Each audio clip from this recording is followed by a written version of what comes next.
오늘 은혜 받은 하나님의 말씀은 레위기 10장 1절에서 7절 말씀입니다.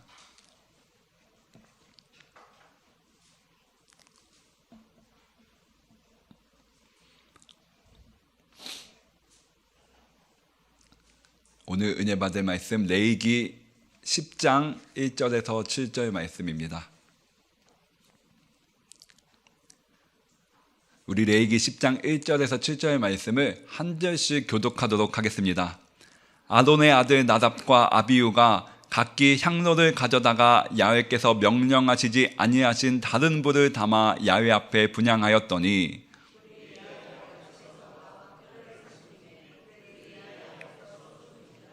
모세가 아론에게 이르되 이는 야훼의 말씀이라 이르시기를 나는 나를 가까이 하는 자 중에서 내 거룩함을 나타내겠고 온 백성 앞에서 내 영광을 나타내리라 하셨느니라. 아론이 잠잠하니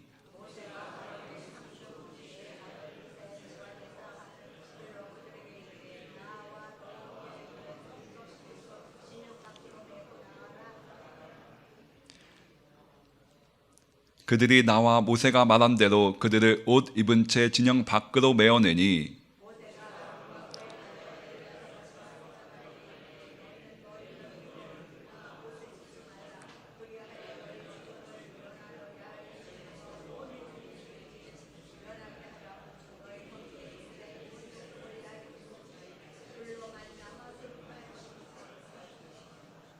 함께 읽겠습니다. 야훼의 관유가 너희에게 있은즉 너희는 회막문에 나가지 말라. 그리하면 죽음을 면하리라. 그들이 모세의 말대로 하니라. 아멘. 오늘 함께 읽은 하나님의 말씀을 중심으로 하여 예배자의 마음가짐이라는 제목으로 은혜를 나누겠습니다. 저번 주에 청소년부가 여름 수련회를 다녀왔는데요, 성도님들께서 기도해 주시고 응원해 주신 덕분에 은혜롭고 즐거운 시간을 보내고 왔습니다. 이 자리를 통해서 성도님들께 진심 어린 감사의 마음을 드립니다. 저도 어렸을 때 우리 아이들처럼 여름 수련회에 참석하여서 시간을 보냈던 기억이 나는데요, 아무래도 어린 나이였다 보니까 믿음이 좋아서 여름 수련회에 갔었다기보다는 부모님이 가라고 강요를 하니까 또는 친구들과 함께 시간을 보내는 것이 좋아서 여름 수련회에 갔던 기억이 납니다. 한 번은 제가 초등학생 때 기도 시간에 기도를 하지 않고 친구랑 맨 뒤에서 떠들었던 기억이 납니다. 열심히 다른 사람들은 기도를 하는데 저는 옆에서 친구랑 히덕거리면서 떠들었던 거죠. 그래서 기도를 인도하던 목사님이 제 앞으로 오셨다는 것도 모르고 막 웃으면서 떠들었었는데요, 그때 목사님이 떠들고 있는 제 머리를 손으로 세게 딱 치셨습니다.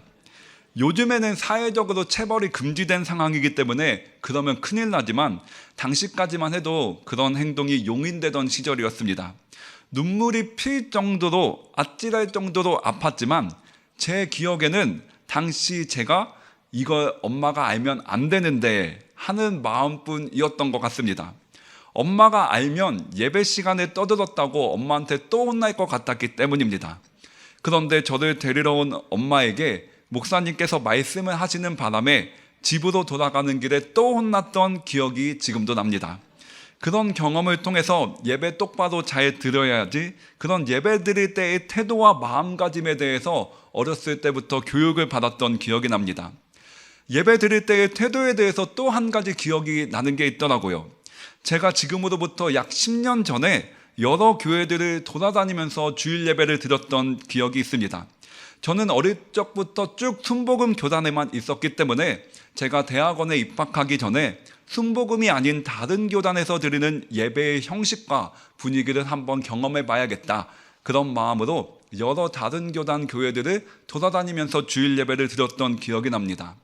한 번은 마포구 합종동에 위치한 100주년 기념교회라는 곳에서 주일 예배를 드렸었는데요, 그때 30대 초반 정도로 보이는 여자 성도님 한 분이 다리를 꼬고 앉아서 예배의 거의 마지막 순서 때 진행되는 광고를 듣고 있었습니다. 저는 다리를 꼬고 앉는 게 보기 좀 안 좋지만 이분이 뭐 예배 시간에 계속 그랬던 것이 아니라 맨 뒤에 있는 광고 시간에만 그렇게 다리를 꼬고 있는 거니까 그럴 수도 있지 하는 마음으로 그냥 있었습니다. 그런데 그것을 본 연세 있으신 남자 봉사자 한 분이 여자 성도님의 다리를 밀어가지고 꼬고 있던 다리를 똑바르게 만들었습니다. 그때 저는 순간 헉 했는데요. 왜냐하면 다리를 살짝 민 것이기는 하지만 엄연히 이성의 신체에 손을 댄다는 것이 좀 민감하게 받아들여질 수 있기 때문입니다. 하지만 다행히도 남자 봉사자가 다리를 꼬고 앉으면 안 된다고 이어서 말했을 때 여자 성도님이 자신의 실수를 인정하였기 때문에 아무 일 없이 넘어가기는 했습니다. 말로 다리 꼬면 안 된다고 말하기도 쉽지 않은 상황에서 냅다 다리를 밀어버린 것이 저에겐 굉장히 깜짝 놀랐던 순간이었기 때문에 그 예배를 드리는 태도에 대한 그 남자 봉사자의 마음가짐이 지금도 기억에 남아 있습니다. 저도 청소년부 아이들과 함께 예배드릴 때 마음가짐의 중요성에 대해서 종종 이야기를 나누곤 하는데요. 마음가짐에 따라서 우리 아이들이 주일 예배의 자리에 그냥 왔다 그냥 갈 수도 있고 또 은혜를 받고 돌아갈 수도 있게 되기 때문입니다. 그래서 예배를 대하는 마음가짐을 위해서 몇 가지 규칙을 정해 놓았는데요. 가장 큰 규칙 중 하나가 청소년부는 주일 예배를 드릴 때 핸드폰을 다 수거를 합니다. 입구에 제가 서서 아이들을 맞이해 주는데 제 옆에는 항상 핸드폰을 놓고 들어가는 핸드폰 꽂이대가 있습니다. 이것도 처음에는 아이들의 많은 반발과 마주할 수밖에 없었습니다. 이것 외에도 날씨가 더운데 짧은 바지를 입고 오면 안 되는지, 편하게 슬리퍼를 신고 오면 안 되는지 뭔가 대답하기 애매한 상황의 그 질문들에 마주할 때가 있습니다. 그럴 때는 예배를 대하는 자신의 마음가짐이 어떠하며 그 마음가짐으로 어떠한 태도를 갖는 것이 옳은지 스스로에게 한번 물어보라고 답을 해주곤 하는데요. 오늘 우리가 함께 읽은 하나님의 말씀도 예배자의 태도와 마음가짐에 대한 하나님의 마음을 우리에게 알려주고 있습니다. 우리 오늘 함께 읽은 레위기 10장 1절 말씀을 한 번 더 함께 읽어보겠습니다. 아론의 아들 나답과 아비후가 각기 향로를 가져다가 야훼께서 명령하시지 아니하신 다른 불을 야훼 앞에 드렸더니, 오늘의 주인공은 아론의 첫째 아들인 나답과 둘째 아들인 아비후입니다. 아론과 아론의 아들들은 이스라엘의 제사장으로서 하나님을 섬겼는데요. 제사장은 하나님과 이스라엘 백성을 연결하는 역할을 하였으며 이스라엘 백성들을 대표해서 하나님께 드리는 예배를 책임졌습니다. 나답과 아비후는 모세와 함께 시내산에 올라가 하나님의 임재를 경험한 적도 있었는데요. 그것이 출애굽기 24장 9절과 10절에 기록되어 있습니다. 제가 이 부분을 읽어보면, 모세와 아론과 나답과 아비후와 이스라엘 장로 70인이 올라가서 이스라엘의 하나님을 보니 그의 발 아래에는 청옥을 편듯하고 하늘같이 청명하더라. 성경이 하나님을 보았다고 표현할 정도로 하나님은 나답과 아비후에게 하나님의 임재를 경험하게 해주셨습니다. 우리는 하나님을 찬양하고 하나님의 말씀을 우리 마음 가운데 새기며 하나님께 기도하는 이 예배 시간에 하나님이 정말 나를 사랑하시는구나, 하나님이 지금 내 마음을 어루만지시고 계시는구나, 하나님이 내 마음을 위로하고 계시는구나, 하나님이 항상 나와 함께 하고 계시는구나, 이런 하나님의 임재를 경험하게 되는 경우가 많은데요. 하나님의 임재를 경험한 나답과 아비후는 제사장으로서 예배를 책임지는 사람이고, 그들이 책임지는 예배를 통해 이스라엘 백성들이 하나님의 임재를 또한 경험해야 했기 때문에 그 예배를 책임지고 예배를 이끌어 나가는 나답과 아비후의 책임은 매우 막중했습니다. 하지만 나답과 아비후는 하나님을 예배하는 과정에서 죄를 범하고 맙니다. 그 죄는 하나님께서 명령하지 않은 다른 불을 하나님 앞에 드린 것입니다. 제가 방금 전에 함께 읽은 1절 말씀을 다시 한 번만 읽어보면, 아론의 아들 나답과 아비후가 각기 향로를 가져다가 야훼께서 명령하지 아니하신 다른 불을 야훼 앞에 드렸더니, 이 향로는 불을 붙여서 향을 피우는 그릇인데 제사장들은 향로에 불을 붙여서 향을 하늘로 올려보내면서 하나님께 기도드렸습니다.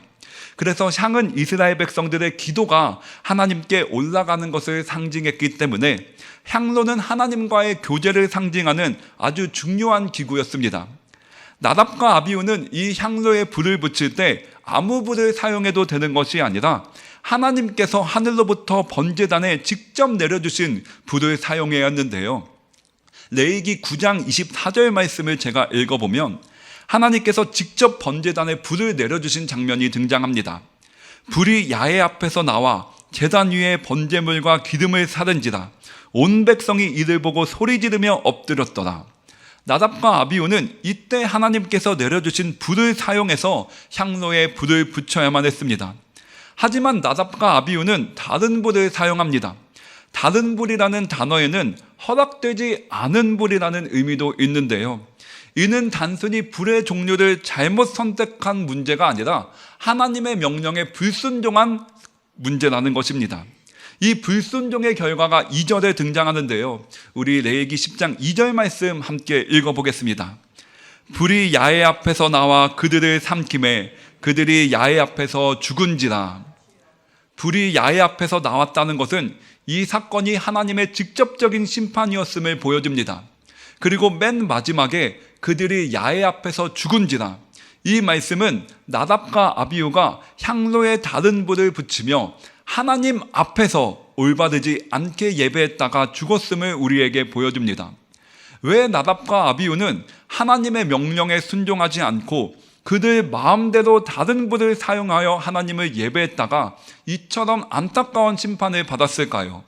분명 이들은 시내산에서 하나님을 보았다고 표현할 정도로 충만한 하나님의 임재를 경험했으며 평소에도 하나님을 예배하며 하나님의 말씀에 순종하며 하나님의 말씀에 순종하여 예배드리며 하나님의 임재 안에서 살아가는 것이 얼마나 소중한 것인지 모르지 않았을 텐데 말입니다. 정확한 이유는 한 명도 아니고 두 명이 어쩌다가 그렇게 같은 실수를 범했냐고 천국에 가서 나답과 아비후에게 물어봐야 알겠지만 유력한 이유 중 하나는 나답과 아비후가 하나님을 예배하는 마음가짐이 몹시 가벼웠다는 것입니다. 많은 학자들이 나답과 아비후가 죽임을 당한 직후 등장하는 레위기 10장 8절부터 10절 말씀이 이것을 뒷받침한다고 주장하고 있는데요. 우리가 레위기 10장 7절까지 함께 읽었는데 8절부터 10절 말씀을 제가 읽어보면 야훼께서 아론에게 말씀하여 이르시되 너와 내 자손들이 회막에 들어갈 때에는 포도주나 독주를 마시지 말라. 그리하여 너희 죽음을 면하라. 이는 너희 대대로 지킬 영영한 규례라. 그리하여야 너희가 거룩하고 속된 것을 분별하며 부정하고 정한 것을 분별하고 기록되어 있습니다. 심판의 메시지 이후 갑작스레 포도주나 독주와 같은 술을 금지하는 명령이 등장하는 것이 나답과 아비후의 심판과 무관하지 않다는 것입니다. 나답과 아비후가 다른 불을 들인 이유는 그들의 무지함 때문이 아니라 술에 의해서 정결한 것과 부정한 것을 제대로 분별할 수 없는 상황에 놓였기 때문입니다. 이는 예배를 대하는 나답과 아비후의 가벼운 마음가짐을 우리에게 보여주는데요. 예배를 대하는 마음가짐이 올바르게 세워져 있었다면 그들은 결코 이러한 잘못을 범하지 않았을 것입니다.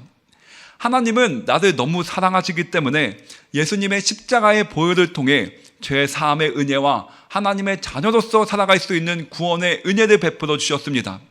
또한 죄를 통해 우리의 삶에 침입해 오려는 마귀의 권세를 완전히 무너뜨리시고 하나님의 승리를 우리의 승리로 우리의 삶에 선물해 주셨습니다. 그래서 성경을 보면 온통 하나님의 사랑과 위로와 자비하심으로 물들어 있습니다. 우리가 하나님의 말씀을 우리의 삶에 고통이 다가왔을 때, 어려움이 다가왔을 때 묵상하고 읽으면 그 하나님의 말씀에 담겨있는 사랑과 위로와 자비가 오늘 하루를 넉넉히 승리하며 살아갈 수 있는 그 힘과 능력을 우리에게 선물해 주는 것입니다. 하지만 동시에 하나님은 오늘의 말씀을 통해 하나님은 죄를 용납하지 않으시는 공의로우신 하나님이시며 유일한 창조주로서 결코 가볍게 결코 만홀히 여김을 받으실 분이 아니며 경외함을 받으셔야 할 분이심을 우리에게 알려주고 있습니다. 우리 3절 이어서 함께 읽겠습니다. 모세가 아론에게 이르되 이는 야훼께서 말씀하시기를 나는 나를 가까이 하는 자 중에서 내 거룩함을 나타내겠고 온 백성 앞에서 내 영광을 나타내리라 하셨느니라. 아론이 잠잠하니. 나답과 아비후의 죽음은 단순히 두 개인의 비극이 아니라 하나님께서 온 이스라엘 백성들과 오늘을 살아가는 우리에게 하나님의 영광을 나타내신 사건이라는 것입니다. 이는 우리가 하나님의 명령에 순종하며 살아야 한다는 것과 예배는 사람의 편리나 취향에 따라서 드리는 것이 아니라 오직 하나님을 경외하는 마음가짐으로 드려야 하는 것임을 알려주고 있습니다. 우리는 하나님을 눈으로 볼 수 없고 귀로 들을 수 없고 손으로 잡을 수도 없습니다. 그래서 때로는 하나님께서 멀리 계신 분처럼 느껴지기도 합니다. 하지만 이것은 마귀의 속삭임에 불과합니다. 고린도전서 3장 15절 말씀에 너희는 너희가 하나님의 성전인 것과 하나님의 성령이 너희 안에 계시는 것을 알지 못하느냐 강하게 질책하며 말씀하실 정도로 하나님은 나를 성전으로 삼고 내 안에 충만하게 함께하고 계시며, 마태복음 18장 20절 말씀에 두세 사람이 내 이름으로 모인 곳에는 나도 그들 중에 있느니라. 하나님을 예배하는 이곳에 하나님께서 충만하게 함께하고 계십니다. 그러므로 우리는 사랑의 하나님을 예배할 때 가벼운 마음가짐으로 예배드릴 수가 없습니다. 단지 우리 사람의 눈으로 볼 수 없을 뿐이지 온 천지 만물을 창조하신 유일한 창조주 하나님, 만왕의 왕이시며 홍해를 가르신 능력의 하나님이 바로 내 안에서 두세 사람이 모인 지금 이 자리에서 예배를 받고 계시기 때문입니다. 눈으로 볼 수 없을 뿐이지 하나님의 말씀을 우리가 믿음의 눈으로 바라보며 우리가 읽어보면 지금 이 자리에 우리 하나님께서 영광스러운 가운데 예배를 받고 계신다는 것입니다. 그래서 3절 마지막 부분에는 아론이 잠잠하니 이렇게 기록이 되어 있는데요, 아론은 하나님을 경외하는 마음으로 예배드려야 함이 얼마나 중요한지 이미 깨닫고 있었기 때문에 가벼운 마음으로 하나님을 예배했다가 죽임을 당한 그 나답과 아비후 사건을 접하고도 잠잠할 수밖에 없었습니다. 두 자녀를 한 번에 잃은 슬픔이 얼마나 컸겠습니까? 두 자녀를 잃은 슬픔도 물론 너무 크지만 하나님을 가벼운 마음가짐으로 예배한 죄는 비교할 수 없을 정도로 심각한 죄라는 것을 알고 있었기 때문에 아론은 잠잠하고 하나님 앞에 기다릴 수밖에 없었던 것입니다. 우리 5절 함께 읽겠습니다. 그들이 모세가 말한 대로 가까이 와 그 옷 입은 채 진영 밖으로 메어내니라. 나답과 아비후는 이 말씀대로 제사장 옷을 입은 채로 죽었습니다. 이는 그들이 제사장 직분을 수행하던 중에 심판을 받았다는 것을 강조합니다. 제사장 옷은 거룩한 의복으로 여겨졌기 때문에 죄인인 사람이 하나님 앞에 나아갈 때 입는 구별된 옷이자 정결함의 상징이었습니다. 그럼에도 불구하고 그들이 심판을 받은 것은 겉으로 드러나는 어떠한 행위보다 마음가짐이 훨씬 더 중요함을 우리에게 보여줍니다. 우리 이어서 6절 말씀 함께 읽겠습니다.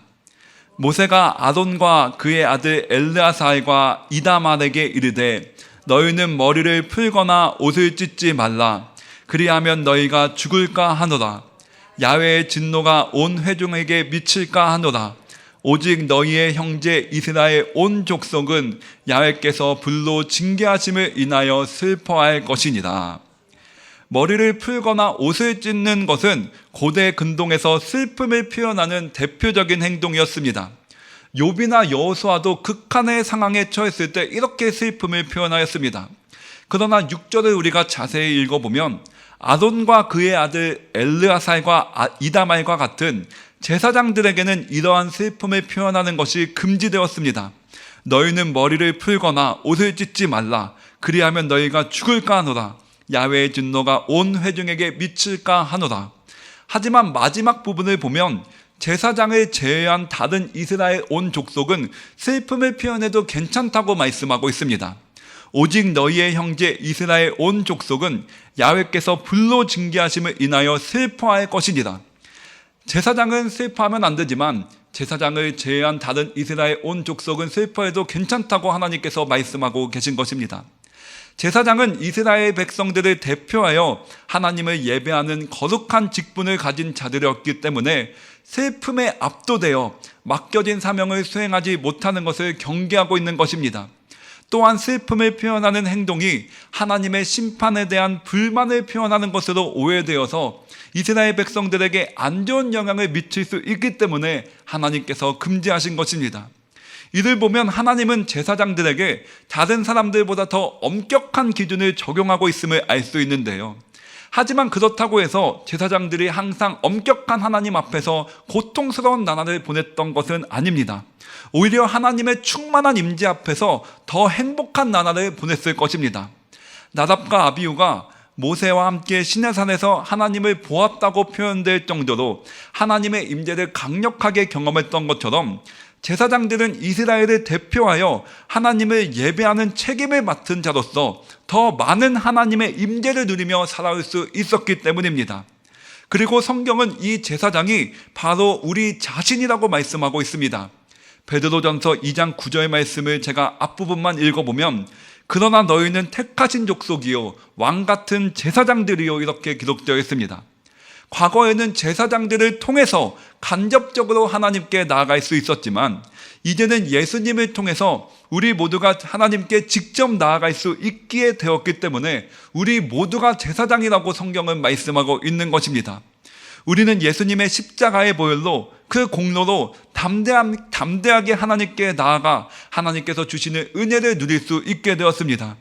그러므로 우리는 오늘의 말씀을 기억하며 예배를 드릴 때 앞으로 두 가지 마음을 기억해야 하겠습니다. 첫째로는 우리는 하나님을 경외하는 마음으로 예배 드려야 한다는 것입니다. 비록 우리가 하나님을 눈으로 볼 수 없고 손으로 잡을 수 없고 귀로 들을 수 없을지라도 하나님께서 예배하는 그 자리에 반드시 함께 계시겠다고 약속의 말씀을 주셨으니 1.1획 변함없는 하나님의 말씀에 따라 하나님을 예배하는 그 자리에 하나님께서 반드시 계신 것입니다. 천지 만물을 창조하신 만왕의 왕 하나님 앞에서 우리가 예배하는데 어떻게 가벼운 마음가짐으로 하나님을 예배할 수 있겠습니까? 경외의 마음으로, 감사와 사랑의 마음으로 하나님을 한없이 높여드리기 원한다는 감격의 마음으로 하나님을 예배해야만 할 것입니다. 그리고 두 번째로 하나님을 예배하는 우리가 누리는 축복이 정말 크다는 것을 기억해야만 하겠습니다. 제사장들에게 막중한 책임과 무거운 책임만 있었다면 그들은 하나님께서 맡겨주신 예배를 인도하는 사명을 결코 감당할 수 없었을 것입니다. 하지만 하나님께서 예배하는 제사장들에게 크신 은혜와 더없이 큰 임재를 부어주셨기 때문에 매번 예배드릴 때마다 하나님께서 부어주시는 그 충만한 은혜, 충만한 사랑, 그 임재하심 안에서 하나님을 예배하는 삶을 살아왔던 것입니다. 그러므로 오늘을 살아가는 우리 또한 하나님을 예배 드릴 때 그 예배를 통해서 우리의 영혼이 또 우리의 삶이 하나님의 임재로 채워지고 있음을 기억해야 하겠습니다. 우리는 예배 드리는 것이 물론 하나님을 경외하는 마음으로 하나님께 우리의 최선의 것을 올려드리겠다는 그 마음으로 하나님을 높여드리며 예배를 드려야 하지만 그렇다고 우리 마음 가운데 두려움과 엄숙한 마음으로만 예배 드릴 것이 아니라 예배 가운데 하나님을 우리가 만나고 예배를 통해서 하나님으로 우리의 삶이 채워지고 예배를 통해서 우리의 가정이 변화가 되며 예배를 통해서 우리의 삶 가운데 하나님의 놀라우신 역사가 펼쳐지며 예배를 통해서 모든 것을 합력하여 선을 이루시는 아름다운 하나님의 길로 우리가 인도함을 받는다는 그 기쁨 안에서 우리는 감격에 찬 예배를 하나님께 올려드려야 할 것입니다. 이 세상은 죄악으로 가득 차 있기 때문에 근심, 걱정, 두려움, 불안, 염려로 우리 마음을 흔들 때가 많이 있습니다. 하지만 하나님을 예배하는 삶을 살아가는 우리에게는 얼마나 큰 축복이 주어진 것인지요. 하나님의 임재를 우리가 예배를 통해서 날마다 우리의 삶 가운데 우리 영혼 가운데 충만하게 채움으로 이 세상의 가진 풍파는 우리의 마음을 흔들어 놓으려고 하지만 우리는 흔들리지 않을 수 있는 이유가 여기 있는 것입니다. 예배할 때 하나님께서 우리 안에 충만한 임재를 허락해 주시고 그 하나님께서 부어주시는 은혜와 사랑의 힘과 능력으로 우리는 하루하루 넉넉히 승리하며 살아갈 수 있게 되는 것입니다. 오늘의 말씀을 통해 예배할 때 우리의 마음가짐이 어떠하기를 바라는지 그 하나님의 마음을 우리가 잘 묵상하며 그리고 예배를 통해서 우리가 누리게 된 그 하나님의 임재, 하나님의 축복하심, 하나님의 은혜 안에서 우리가 살아갈 수 있는 그 제사장으로서의 특권을 받은 존재임을 우리가 묵상하며 우리가 날마다 매번 예배 드릴 때마다 항상 감격과 기쁨으로 하나님을 높여드리는 천국의 예배를 드리는 우리 모두가 되기를 소망합니다. 기도하겠습니다. 사랑하는 주님, 오늘도 우리가 예배를 통해서 어떻게 하나님 앞에 나아가기를 원하시는지 하나님의 마음을 우리에게 알려주시니 감사드립니다. 우리의 마음가짐이 결코 가벼울 수 없는 것은 예배드리는 그 자리에 그 영광의 왕 하나님께서 지금 이 자리에 함께 계시기 때문입니다. 우리가 하나님을 마음으로 배우며 이 시간 예배드리니 어떻게 우리의 마음이 가벼울 수가 있겠습니까? 우리가 늘 경외함으로 하나님께 감사함으로 하나님께 감격으로 예배드리게 하여 주시오며 또 예배 때마다 때마다 우리가 하나님의 찬양함으로, 하나님의 말씀을 우리 마음에 채움으로, 하나님께 기도드림으로 우리 영혼을, 우리의 삶을, 우리의 가정을 하나님으로 채우게 하여 주시니 감사드립니다. 우리가 하나님과의 친밀한 삶 안에서, 하나님의 충만한 임재 안에서 우리가 살아갈 수 있도록 예배 때마다 우리를 만나주시고, 예배 때마다 한량없는 은혜와 사랑으로, 성령의 충만함으로 우리의 영혼을 가득히 채워 주시옵소서. 감사드리며 우리 주 예수 그리스도 이름으로 기도했습니다. 아멘.